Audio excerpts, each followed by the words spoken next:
Thank you. I ask for unanimous consent that all members may have 5 legislative days in which to revise and extend their remarks and to submit extraneous material into the record.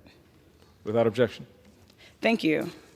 I rise today on behalf of the Congressional Progressive Caucus to convene this special order hour today to discuss the growing threats and harms that we have seen from our right-wing judiciary.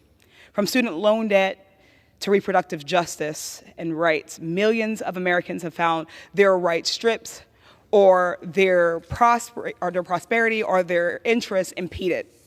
Indeed, I stand here today on behalf of the more than 40 million working and middle-class Americans eligible for relief under President Biden's student debt cancellation plan, who might never see that relief because a Republican-appointed Supreme Court majority chose to take up a politically motivated lawsuit brought by a network of right-wing billionaires.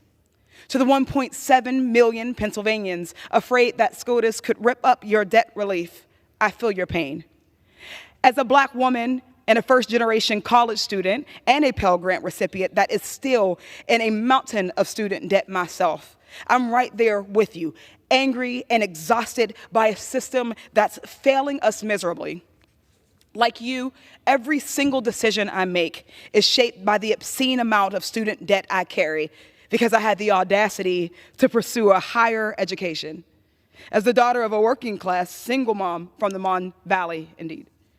Millions of folks who can't start their lives because of the suffocating burden of their student loan debt. And yet in 2023, only 44 out of the 435 members of the U.S. House of Representatives carry any student loan debt.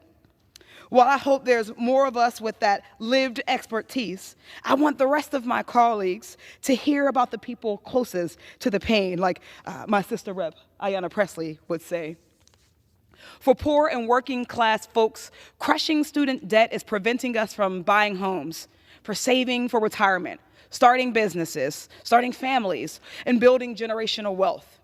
For all Black college graduates who owe an average of $25,000 more in student loan debt, and for all Black women who carry the highest student debt burdens, it's an even greater barrier.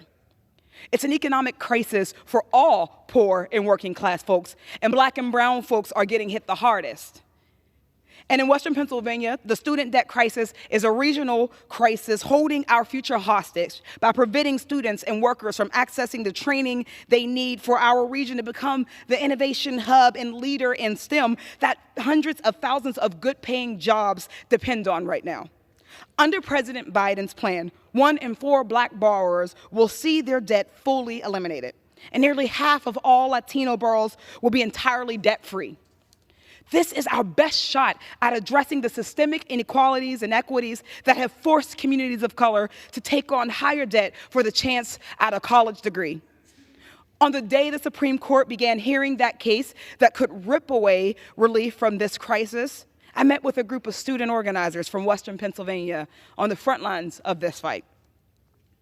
Those students who camped out overnight in front of the Supreme Court in the rain to have their voices heard told me what student debt relief would mean to them.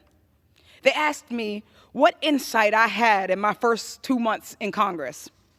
I told them these problems are systemic both in who's behind these attacks and who they hurt the most. My community will be punished for getting an education for the same reason that half of this country's freedom to control our bodies and our futures, and the same reason a federal judge in Texas is expected to outlaw abortion pills. It's the same reason that corporations are allowed to spend unlimited amounts of money on elections, and the same reason corporate PACs are able to come in and blow Black women out of the water when we run for office. It's because an unelected, right-wing, Republican-appointed judiciary is waging a full-on assault on our freedoms.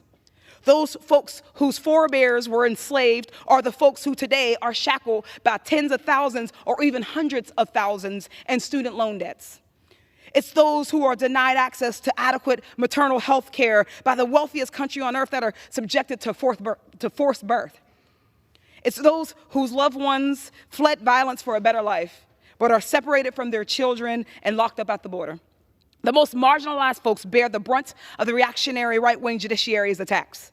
Black folks, brown folks, trans folks, poor folks, and otherwise marginalized folks. Our communities deserve leaders who will fight back as hard as the organizers back home fight every single day.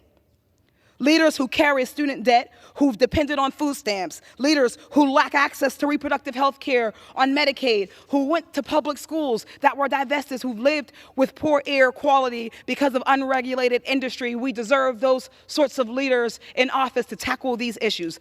That's why I was sent to Congress, and now I want to yield my time to my colleagues with the lived expertise to fight for you.